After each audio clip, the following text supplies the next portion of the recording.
मी तर म्हणेन आतापर्यंत त्यांनी फक्त 3दाच भेट घेतलेली आहे.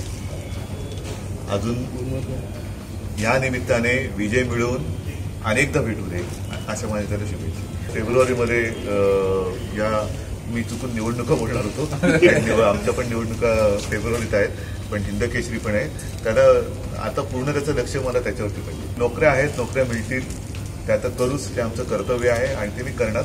पण हिंद केसरी आणि तो सुद्धा आपल्या मराठी मातीतला हे जे काही स्वप्न आहे ते पुन्हा एकदा त्यांनी साकार केलं पाहिजे.